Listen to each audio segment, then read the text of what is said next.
Daniel 3:16. Ano Shadrach, Meshach, va'Abednego, va'amarin lamalka Nebuchadnezzar, lachashchin anachna aldana pitgam lahatavutak. And that brings us to Saluk Sof Pasuk. So let's go back to the beginning. This first word we've seen many times. It comes from ayin, nun, hey as a verbal root. It's a pa'al, perfect third masculine plural. They answered. And who was it that answered?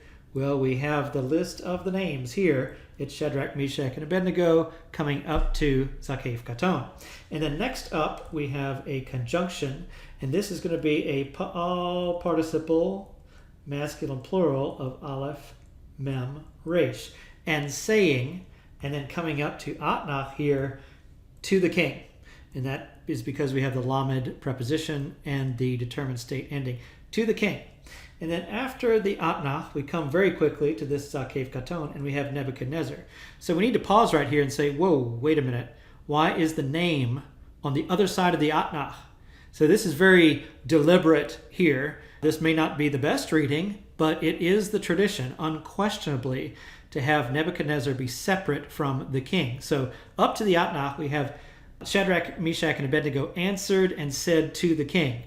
Now here's the next phrase. Nebuchadnezzar. So this is a vocative, Nebuchadnezzar. And it's interesting. There are some Bible translations that refuse to go with the accents here, such as the Net Bible and the Catholic translation, the New American Bible. They just say King Nebuchadnezzar, like many other places in the book of Daniel. However, in doing so, they're reading against the accents. So continuing on, Nebuchadnezzar, and then of course we have the negative particle right here, and the chet, sheen, chet verbal root. What is this? It's a concept that doesn't really show up this way in biblical Hebrew. It's the idea of need, and it's a pa'al participle masculine plural. There's the masculine plural ending. Continuing on, we. This is the first common plural independent pronoun, and it's needed because who's going to have the need, right? It's so we do not need upon this. This is the masculine singular demonstrative, pitgam. This is the first time we've seen this word. It means decree or edict. And then here we have a lamed preposition, a hey prefix, and second person masculine singular suffix. It's a hafel, infinitive, that is adding then that second person masculine singular ending.